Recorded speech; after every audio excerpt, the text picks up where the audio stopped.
Hello ladies and gentlemen, my patrons do too much for me, so here they are. Thanks to Alan, Billy, Blizz, Brett, Caleb, Chen, Christoph, David, Edia, Eric, Gary, Joey, the other Joey, Christopher, Matthew, Miguel, Mike, Mathaldu, Rodrigo, Sagchief, and Z for their support. The links are in the description if you want to support me. Enjoy the video. Oh, and I should warn you now, if you get even remotely motion sick at anything, turn this video off. You will not be able to watch it without feeling nauseous.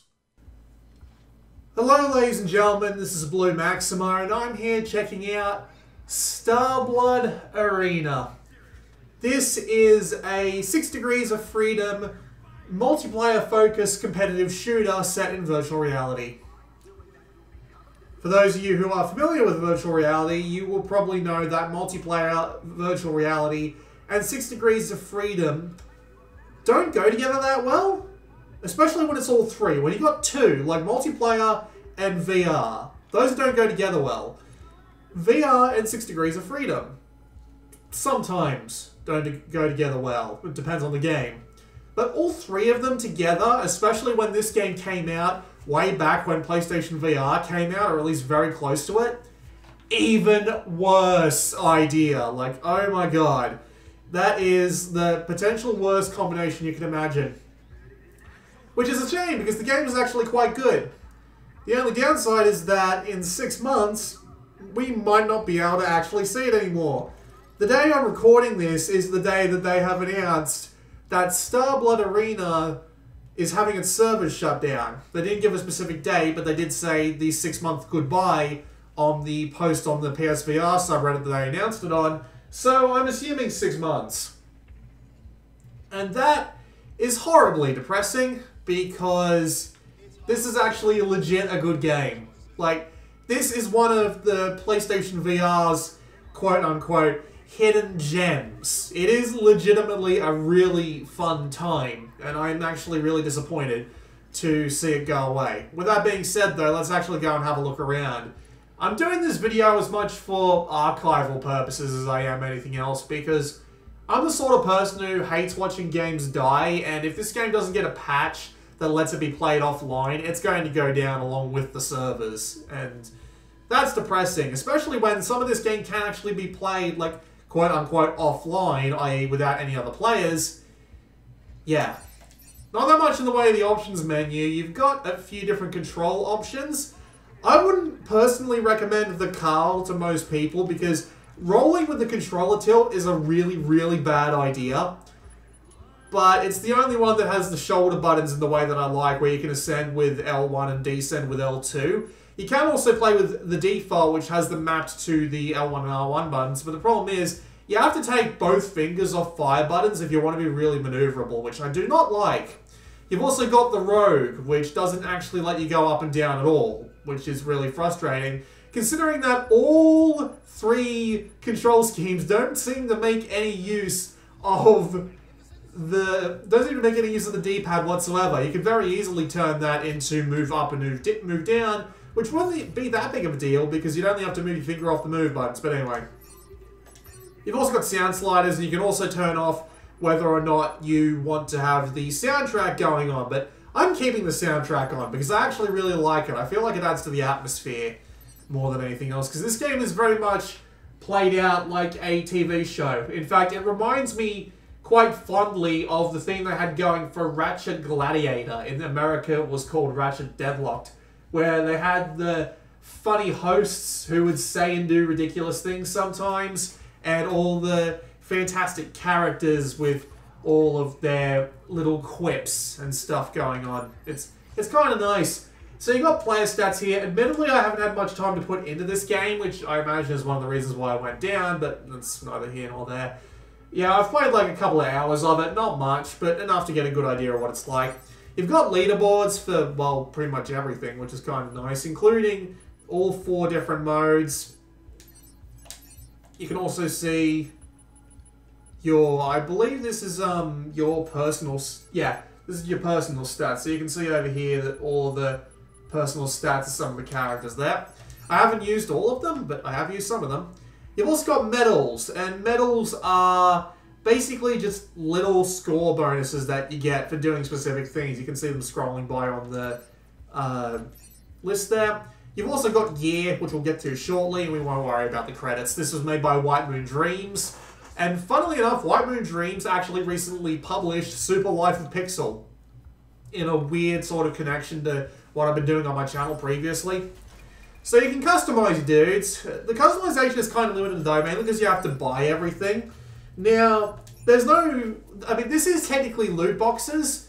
You pick one or the other, and both have their own unique set of things. So, for example, the jerry can only has certain kinds of equipment, like paint jobs, things that you put on your dashboard and stuff like that. And the Grox boxes contain everything else. They contain less in-depth paint jobs. They contain accessories for your ship and stuff like that.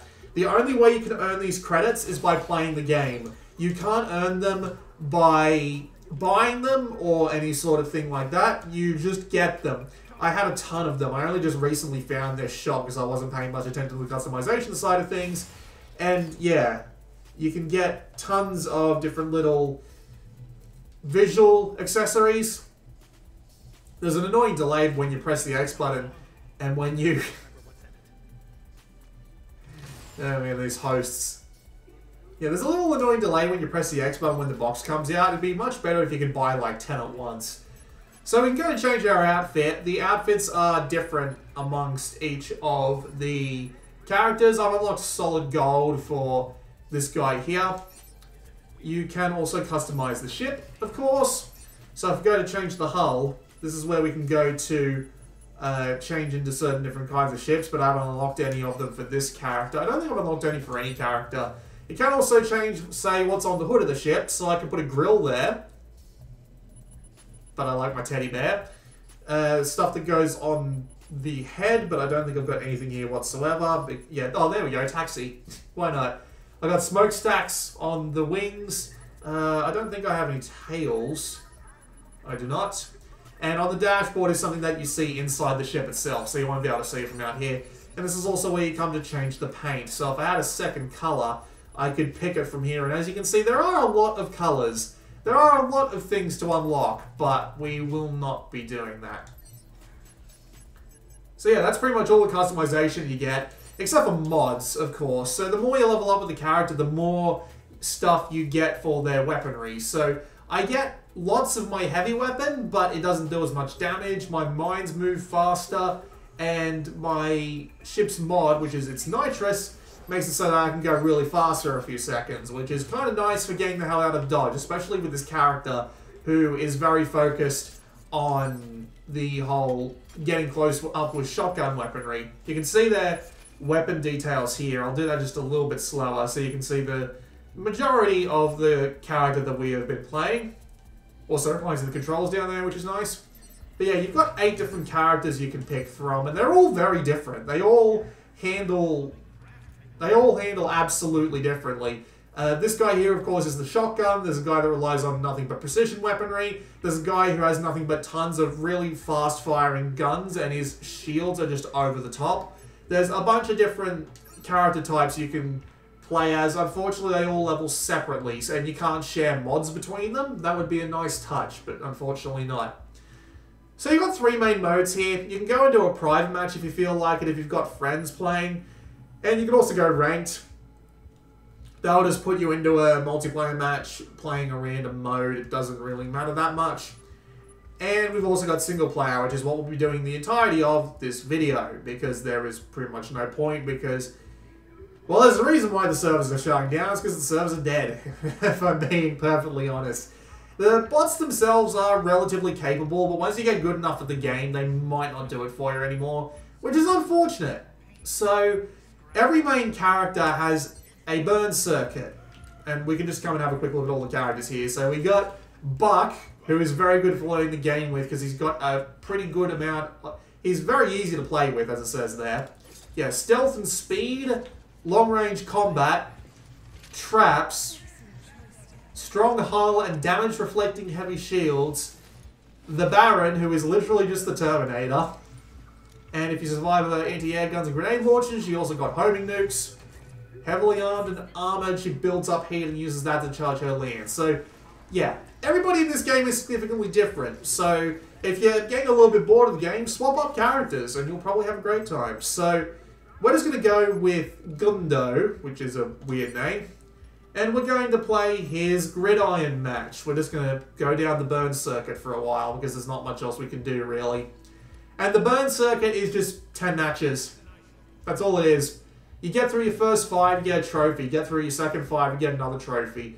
At least the first time. You have to do it with everybody in order to get all the trophies, which is kind of annoying, but at the same time, it's not that big a deal. It's what you'll be here to be doing anyway, so it's just going to drop us right in.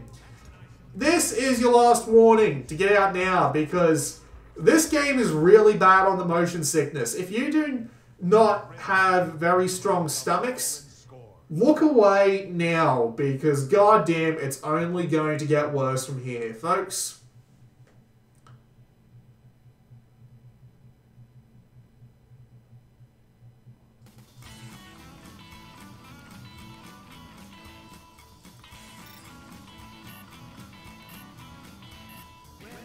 And we're off. Straight into the wall. So yeah, this is Starblood Arena, and goddamn is it fun. So it is, as I said, multiplayer focused. Where'd the ball go? There it is. It is multiplayer focused, competitive multiplayer focused, at least for all but one mode, I should say. 6 degrees of freedom shooting. You move with the left stick, and you aim with the right stick. I showed you the controls before, but we'll just go over them again anyway. So, your main weapon is on your right trigger, and you get 2 of them. You press triangle to swap between them, and they are good at particular things. Like, for example, the guy I'm using here, he has a relatively short range, but otherwise still relatively usable weapon. And he also has a super short range, but absolutely massive destructive force weapon. So he's very good at fighting off most people if he can get in close. So this is Gridiron, so when you have your shields taken out, all you can do is just sit there and wait for them to come back up. Which is why I haven't actually particularly died yet.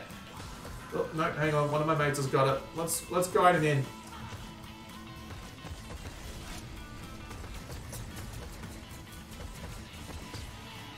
Aiming your weaponry in this game is actually done by looking around with the HMD in a 6 degrees of freedom shooter.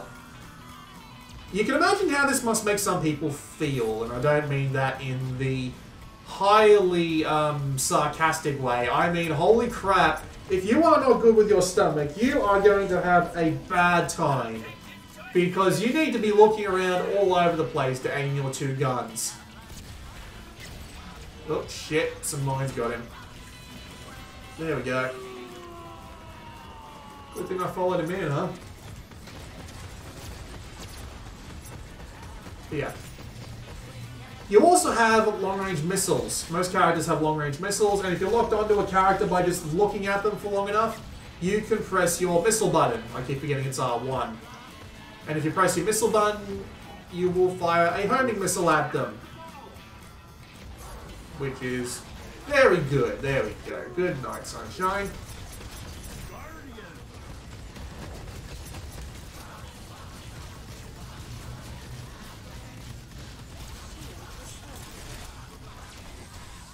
Damn. Let's use my special weapon, or my heavy weapon, I should say. My heavy weapon... Your heavy weapon charges. So you get a certain amount of heavy weapon energy every time you do damage. Thankfully, it doesn't reset whenever you make a kill, or whenever you get killed, I should say. It just, it stays how it is. And once it's full up, you can press the square button. And for the most part, the heavy weapons are usually something that the heavy weapons are usually something that the game can predict that you'll be short-handed in. Like, for example, with this guy, it's actually a long-range shield stealer, because he can get damaged pretty quick if he is... He can get damaged pretty quick if he's actually trying to kill people. So, you end up in a position where you'll be low on shields and running the hell away. So you'll swap to your shield draining array and start draining shields. Because as you can see, I'm a bit low on the shields right now. And I'm more than happy to just take some off him. Thank you very much.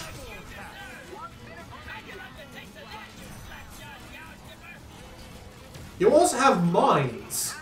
Now, the problem with mines is that they're not actually very good. I mean, the way combat works in this game is that most ships are fast enough and you'll generally be coming at each other head-to-head most of the time. So, unless you get some really, really fast reflexes on you, and I'm talking like Jedi reflexes, you're probably going to have trouble getting out of the way of danger. Now, when you press the X button, you deploy the mines out in front of you.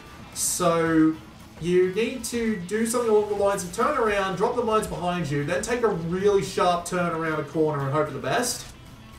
That's what they're mainly meant for and used for. So they're not particularly useful unless you've got someone, say, covering your exit. Otherwise, you're just going to generally end up in a really bad situation where they'll be able to hit you from long distance anyway, no matter what you do with your mines. So did we win? By about double. Makes enough sense to me.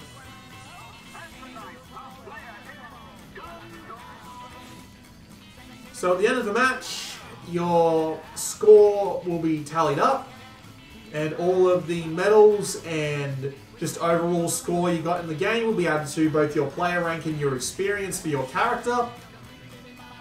Every time you level up with the character, you get a new mod.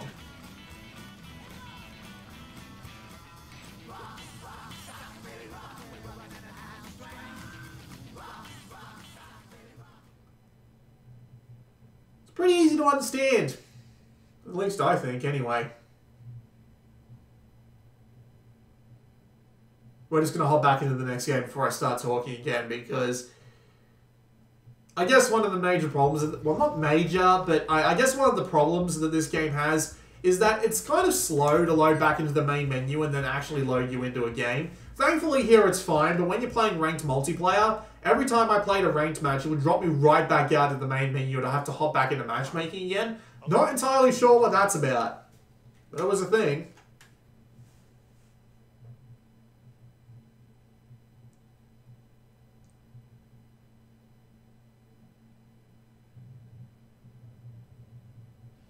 So yet another race begins, that of the new primitives. So this is Carnage. It's literally deathmatch.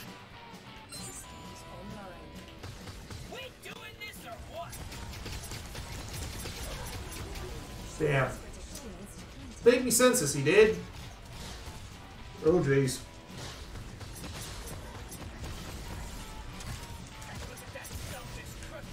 There we go. I'm alright. Oh, no. No, I'm not. No, I'm not. Running. Running away.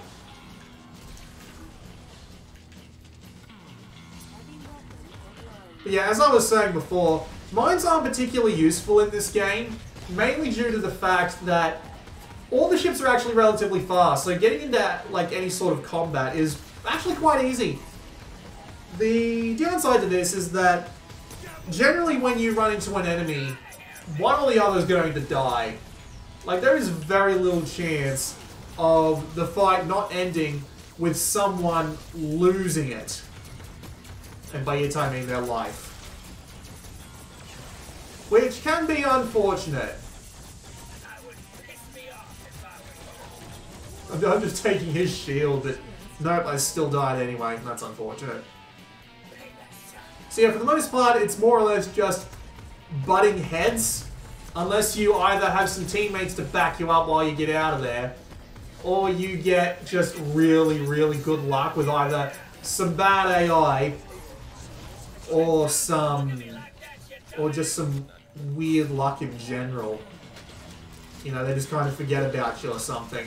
Not the worst thing in the world, but it's worth noting that this isn't like Quake, where you kind of have to back off, get your weapons in order and stuff like that. You do have limited ammo on your weaponry, which is surprisingly hard to empty out. You have to be missing a lot of shots in order to actually do that, which is not hard considering the way you have to aim, but it's also it's not a particular problem because then you can just swap to your other weapon. So it's more or less just everyone banging their heads against each other, which, again, not the worst thing in the world. It's just worth noting that the game doesn't have that much in the way of particular skill. It more or less just comes down to the moment-to-moment aiming and twitch combat more than anything else 99% of the time. Or at least that's how it'll be if you'll be playing this mode like Carnage or Team Carnage, because if I'm being honest, Carnage and Team Carnage is where this game shines. I just ran straight into a mine, didn't I? But yeah, Carnage and Team Carnage is where this game shines because it just gives you room to run around, beat the crap out of dudes, and have fun doing it because the game itself is really enjoyable. Flying around at high speeds, shooting the crap out of everyone you see, and doing it with a pretty well fleshed out weapon set that makes every character feel different is very enjoyable in this game. I just got my shit kicked in from behind. That sounds about right. But yeah, as I was saying, the actual action, the actual carnage is fantastic. And I am enjoying, well, I am enjoying, and until the servers go down, which I'm going to have to hop back on a fair bit to actually take advantage of, basically the game is a hoot. It is a very, very enjoyable hoot. It's high speed, all action, all the time, 6 degrees of freedom, shoot the shit out of everybody you see, and I like it a lot. It's absolutely helped by its actually really fun theme. Like, it doesn't go that much deeper than just your contestants on a game show. Everybody's got their own personality, now get out there and kick some ass. Frankly, it doesn't really have to, though. Just get in there and beat the crap out of everyone and enjoy it. The music, especially, really fits in with the theme that they got going on, and I really appreciate the soundtrack for just feeling appropriate. I'm not as in love with the graphical design. I do think it's relatively generic, but the levels themselves are well designed. You're not going to mistake like an enemy ship for a piece of terrain or something, which is, you know, also something that can be said. Well, it's something that can be. What the hell was I going to say? Come on, brain.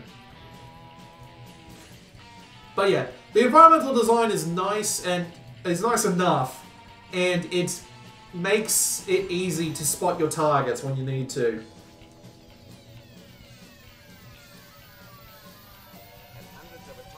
And the level design makes up for the slight weaknesses in the game's graphical department because the levels themselves are all really well designed.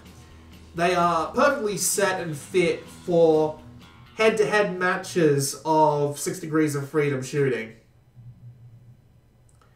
Multiplayer in this game is a fair bit more fun because players are more likely to do ridiculous things.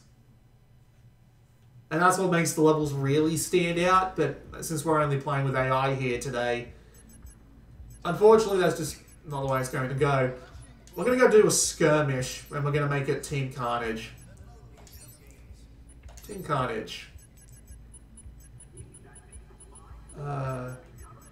Events and power-ups? Sure. We'll do it on... What's one we haven't played yet? Factory. Number of bots. Bot difficulty. We'll do challenging. Friendly bots.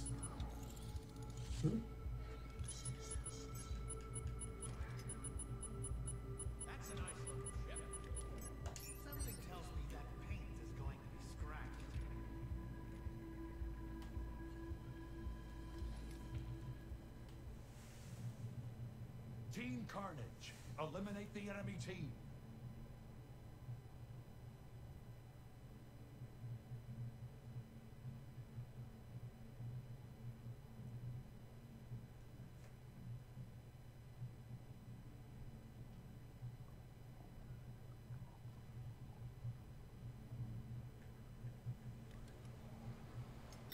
carnage. Eliminate the enemy team.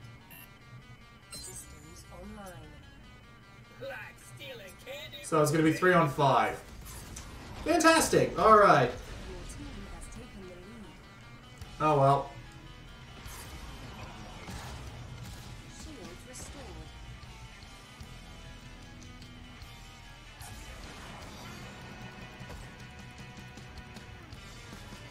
Enemy team has taken the lead. Shields depleted.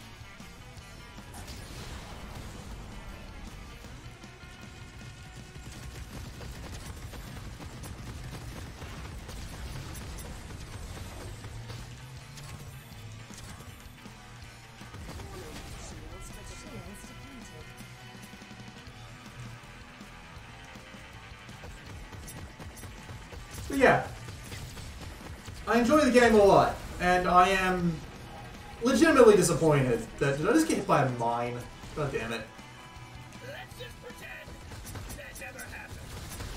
But yeah, I enjoy the game a ton. It is legit a really good 6 Degrees of Freedom game, just on its own. Like, I could see this being pretty damn enjoyable even if it wasn't in virtual reality. But the virtual reality, being able to aim with the... Oh my god. Got him. Got him. Right. But yes, the 6 Degrees of Freedom gameplay is great, and I have a feeling I'd enjoy it even if it wasn't in VR. The maps included are all fine, and they all serve purpose very well. I would have appreciated just more to it though. Like, it would have been great to see some more game modes and more, yeah, more game modes, more characters to play as, more just everything, more or less. There we go. I'm gonna die. Ha! Straight into the mine! And, oh, something killed. Damn it.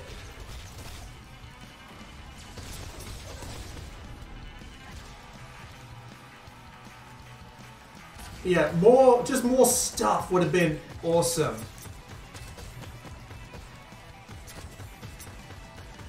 Carnage and Team Carnage are great, but seriously, how did no capture the flag mode end up in this game? I'm really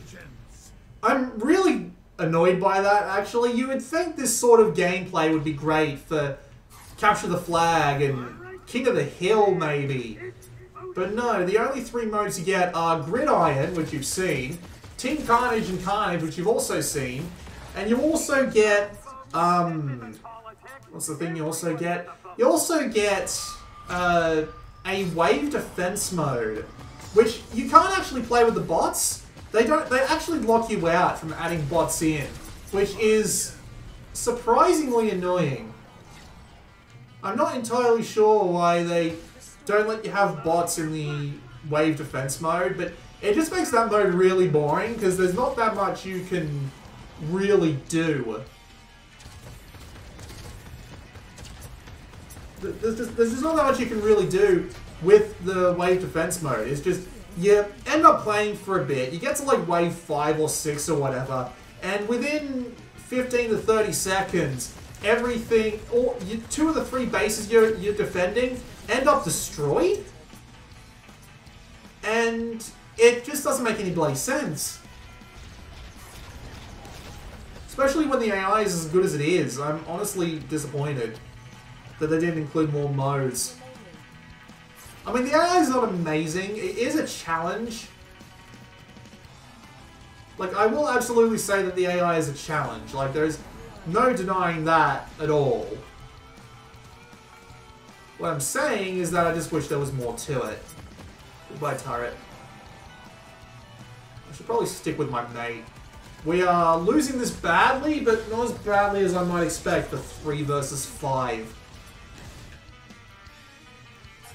The game isn't horrible about balancing the difficulty either. The campaigns are actually pretty decent in their slow but gradual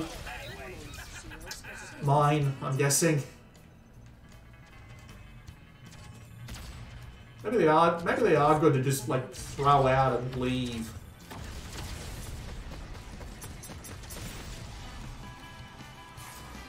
But yeah. How do we do? 23 versus 30 something. Yeah, we definitely weren't beating that.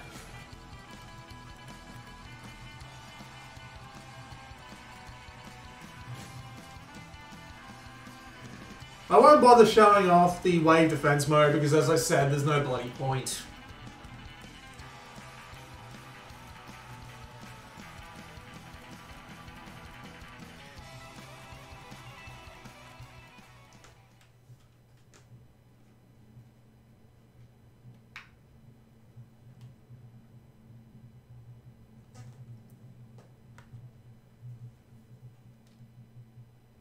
So yeah, that was a look at Starblood Arena. It is legitimately a great 6 Degrees of Freedom competitive shooter.